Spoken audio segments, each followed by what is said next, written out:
Hello दोस्तों, Vasudeva education के online learning platform में आप सभी का स्वागत है। दोस्तों, आज के वीडियो में अपन बात करने वाले हैं कि समकोणीय रेखिक अवकल समीकरण जो है वो किस टाइप का होता है, उसका हल जो है वो किस तरीके से ज्ञात करते हैं। तो आइए पहले देखते हैं समघाती अवकल समीकरण जो है उसका टाइप क्या होता है। तो अवकल समीकरण, अगर टाइप की बात करें तो अवकल समीकरण x की power n D N Y upon D x की power n plus a1 x की power n minus one D N minus one Y upon D x की power n minus one plus a x की power n minus two D N Y upon minus two plus dot dot A N minus one X D Y upon D x plus A N Y बराबर में Q x. जहां अगर देखा जाए, जहां A one A two A four A N अचर राशि है, क्यू एक्स एक्स का फलन है तो इसे समघाती रैखिक अवकल समीकरण कहते हैं। समघाती रैखिक अवकल समीकरण कहते हैं। इक्वेशन अपने को जो दिया जाएगा वो इस टाइप का होगा। अगर x की power n D N Y upon में डी एक्स की power n plus a one x की power n minus one d x की पावर n माइनस वन, इस तरीके से अपने पास में मान आए तो वो टाइप जो है वो कहलाता है समघात रेखिक अवकल समीकरण का। अब इस समघात रेखिक अवकल समीकरण को अगर हल करना है, हल करने के लिए क्या करते हैं, इसको हल करने के लिए सबसे पहले इसके स्वतंत्र चर का परिवर्तन करेंगे। अगर इस समीकरण में स्वतंत्र चर अपने पास में x है तो उसके चर का परिवर्तन मतलब उसको दूसरे स्वतंत्र चर में परिवर्तित करेंगे, अर्थात y में या z में। हल करने के लिए इसे अचर गुणांकों वाले, एक तरीके से ये कह सकते हैं कि जैसे ही स्वतंत्र चर का आप परिवर्तन करोगे तो स्वतंत्र चर के परिवर्तन से जो समघात रेखिक अवकल समीकरण जो है वो परिवर्तित हो जाएगा अचर गुणांकों वाले रेखिक अवकल समीकरण में। अचर गुणांकों वाले रेखिक अवकल समीकरण में चेंज होते ही उसके जो हल करने की विधियां जो हैं वो अपने पास में अलग अलग हैं जो अपन निकाल सकते हैं। तो देखते हैं कि अचर गुणांकों वाले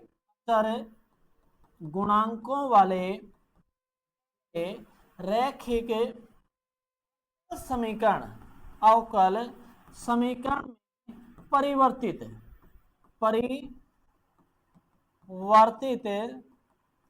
करने पर स्वतंत्र चर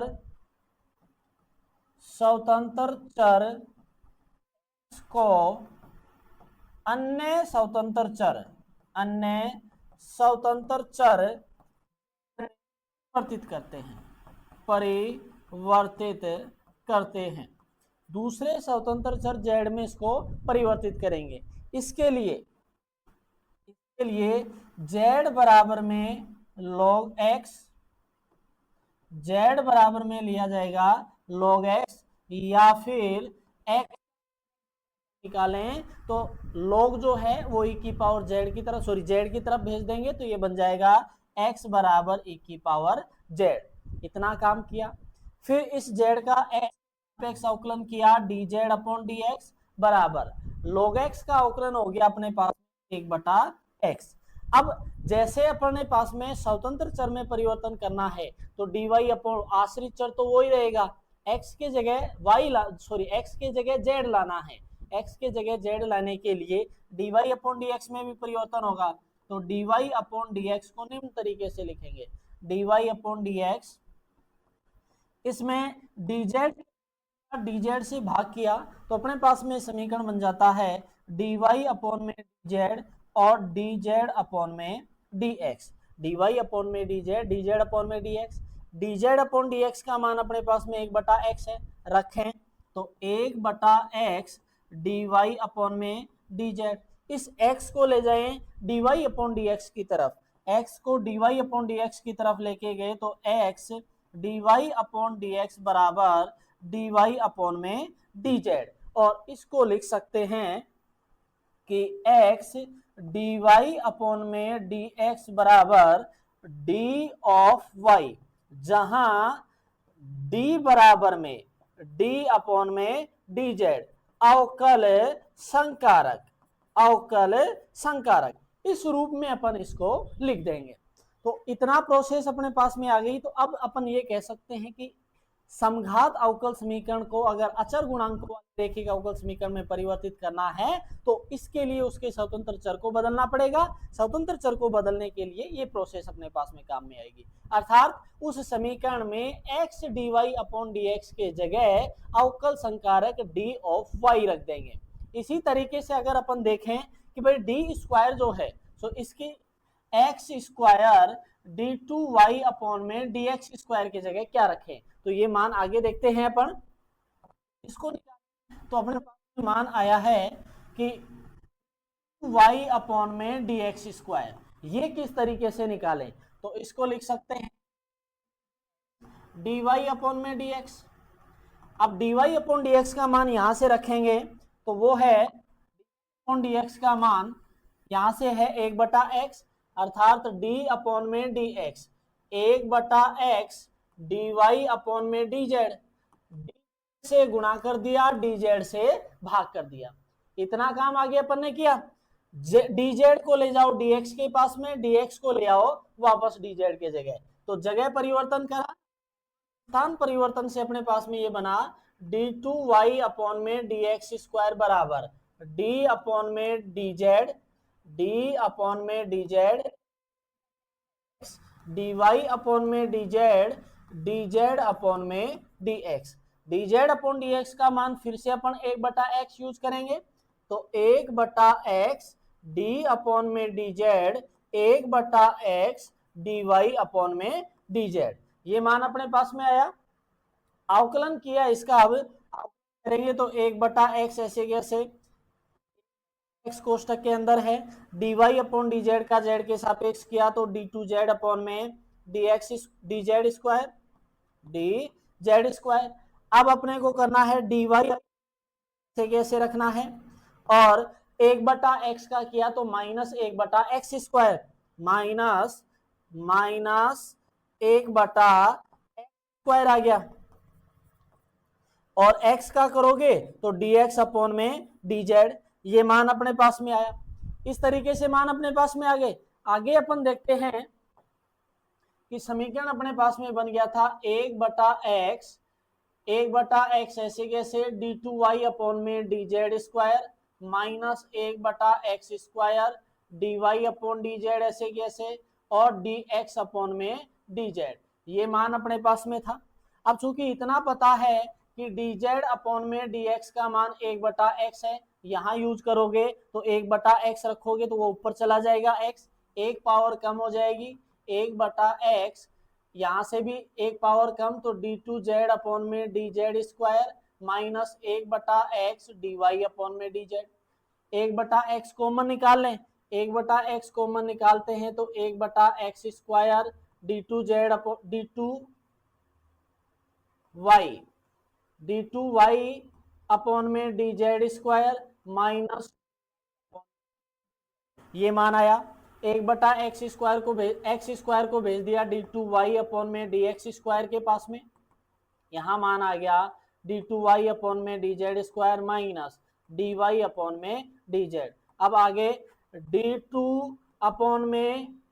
वाई अपॉन में डी जेड स्क्वायर के जगह ले लेंगे डी स्क्वायर, और d Y upon d z के जगह अवकल संकारक डी है यहां रखें, तो अपने पास में ये बन जाता है d square minus d of y, या फिर डी माइनस 1 वाई। तो ये कह सकते हैं कि x square d two y upon D x square के जगह रख सकते हैं डी कोष्टक डी माइनस 1 वाई। इसी प्रकार x cube d cube y upon में के जगह d minus 1 d minus 2 y रख देंगे, क्यूब x की पावर 4 d4y अपॉन में dx4 बराबर में d minus 1 d minus 2 d minus, इसी तरीके से x की पावर n dny अपॉन में dx की पावर n, तो वो आ जाएगा d minus 1 d minus 2 d minus 3 dot dot d minus n plus 1 y, इस रूप में अपन लिख देंगे। तो ये समीकरण अपने पास में परिवर्तित हो गया अचर गुणांकों वाले रेखिक अवकल समीकरण में। अचर गुणांकों वाले रेखिक अवकल समीकरण में परिवर्तित होते ही इसके जो मेथड्स हैं वो अपने पास में दिए गए हैं। आइए एग्जाम्पल की सहायता से अपन देखते हैं कि एग्जाम्पल की सहायता से अगर अपने पास में क्वेश्चन दिया गया हो तो उसको किस तरीके से हल करें। कि भाई सबसे पहले ये चेक करेंगे कि दिया गया समीकरण समघात अवकल समीकरण है या नहीं। अगर समघात अवकल समीकरण है तो उसको किस तरीके से लिखें। तो सबसे पहला समघात अवकल समीकरण है क्योंकि x square d two y upon D x square minus x D Y upon D x plus 2y बराबर में ये मान है। तो समघात अवकल समीकरण है, समघात अवकल समीकरण है तो इसको अचर गुणांकों वाला रेखिक अवकल समीकरण बनाएंगे। अचर गुणांकों वाला रेखिक अवकल समीकरण बनाने के लिए z जगह log x बराबर में e की पावर z, इस तरीके से मान रखा। अब इस तरीके से मान रखने के बाद यहां से x के जगह x स्क्वायर माइनस 1y, जहां d बराबर में है d अपॉन में z। अवकल संकारक का मान ये है, समीकरण में रखें तो d माइनस 1y माइनस यहाँ y प्लस 2y बराबर x के जगह e की पावर log x का मान z, ये मान आ गया। या फिर d square minus D plus 2y बराबर में z e की पावर z, इस रूप में समीकरण आया। या फिर इसको कह सकते हैं D square minus 2d plus 2y बराबर में z e की पावर z, ये मान अपने पास में आ गया। अचर गुणांकों वाला रेखिक अवकल समीकरण हो गया। अब अचर गुणांकों वाला रेखिक अवकल समीकरण जो है उसका हल दो तरीके से निकालते हैं, पूरक हल प्लस में विशिष्ट हल। अगर पूरक हल ज्ञात करना है तो ये जो qx है इसके मान को 0 के बराबर रखेंगे। तो इसके लिए पूरक हल के लिए, पूरक हल के लिए qx का मान 0, तो D square minus 2d plus 2y बराबर 0। अब इसका आगे लिखना है तो सहायक समीकरण, सहायक समीकरण, तो जहां जहां d है वहां वहां m परिवर्तित हो जाएगा, m स्क्वायर प्लस में 2 इक्वल 0। अब ऐसी संख्याएं देखनी है जिनको गुणा करे तो 2 आए, जोड़ा जाए या घटाया जाए तो -2। तो सीधा सा है, श्रीधराचार्य फॉर्मूला लगाएं तो m बराबर माइनस प्लस का 2 plus minus under root b square, तो -2 का स्क्वायर 4 हो गया, माइनस 4ac, तो 4a का मान 1 है, c का मान 2 है, तो 8 बटा 2a, तो 2 प्लस माइनस यहां बचेगा -4, अंडर रूट निकालोगे तो 2 आयोटा बटा 2 अर्थात 1 प्लस माइनस आयोटा। सहायक समीकरण के मूल जो हैं वो अपने पास में सहमिश्र हैं। सहायक समीकरण के मूल सहमिश्र हों अर्थात जो अपने पास में m है उसका मान alpha plus minus iota beta रूप में है, तो उसका पूरक हल जो है, पूरक हल अपने पास में आ जाएगा c1 e की power alpha c1 cos beta x plus c2 sign beta sine x, इस फॉर्म में प्राप्त हो जाएगा। यहां अपने पास में 1 प्लस माइनस आयोटा है। अब यहां लिखें पूरक हल, पूरक e की पावर अल्फा, अल्फा के जगह मान 1 है, x है स्वतंत्र चर, यहां स्वतंत्र चर क्या है z, e की power alpha z, cos beta के जगह मान 1 है, x के जगह z, plus c2 sign beta का मान 1 z। अब z का मान अपने को पता है, z बराबर में है e की power log x, C1 cos log x plus C2 sin log x, e की पावर में log है तो हट जाएगा, ये मान आ गया x C1 cos log x plus C2 sin log x, ये मान तो अपने पास में आ गया पूरक हल। तो अगर समघात अवकल समीकरण है और उसका पूरक हल देखना हो तो इस तरीके से ज्ञात करेंगे। अब बात आ रही है विशिष्ट हल की, कि विशिष्ट हल किस तरीके से निकालें। तो विशिष्ट हल पर्टिकुलर सॉल्यूशन अगर देखें तो 1/f of D, D square minus 2d plus 2, F of D का मान तो ये है, और क्यू एक्स का मान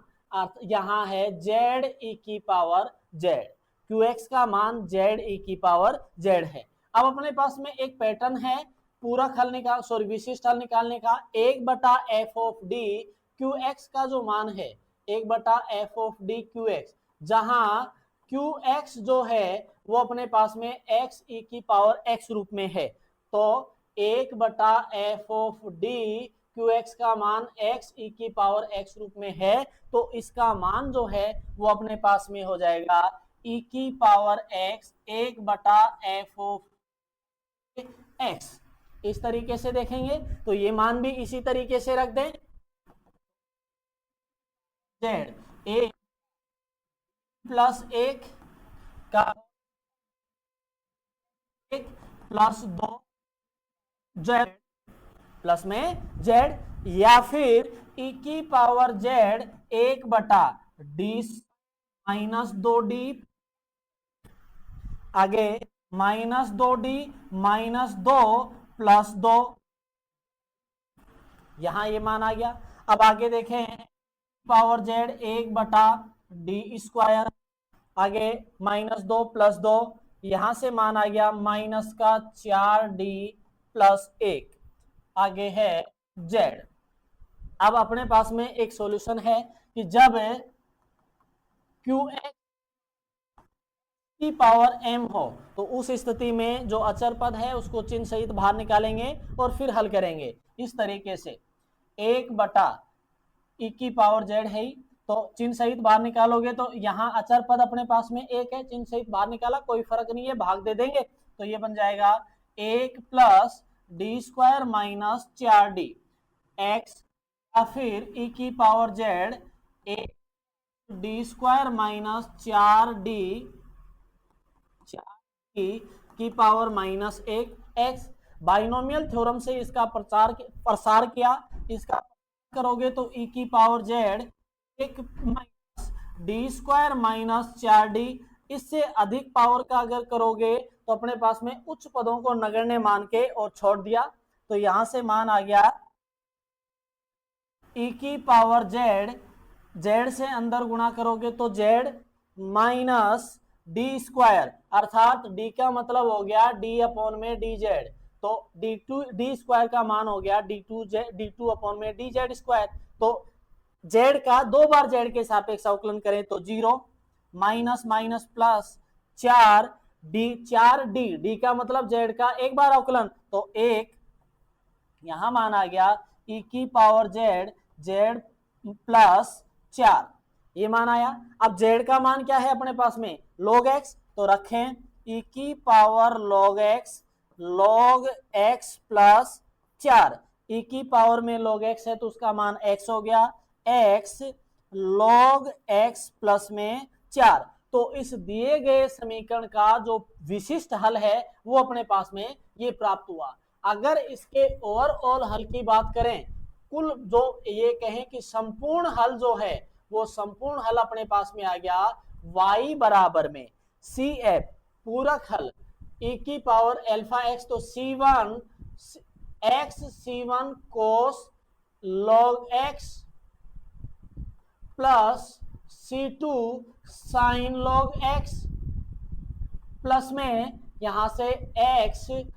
log x प्लस में 4। तो ये मान जो है ये है अपने पास में कि अगर कोई समघात रेखिक अवकल समीकरण दे रखा है तो उसका विशिष्ट हल। आज के लिए इतना ही, तब तक के लिए वीडियो को लाइक करें, शेयर करें, चैनल को सब्सक्राइब करें और बेल आइकन जरूर प्रेस करें ताकि वीडियो से संबंधित महत्वपूर्ण अपडेट्स आप तक पहुंचती रहे। धन्यवाद।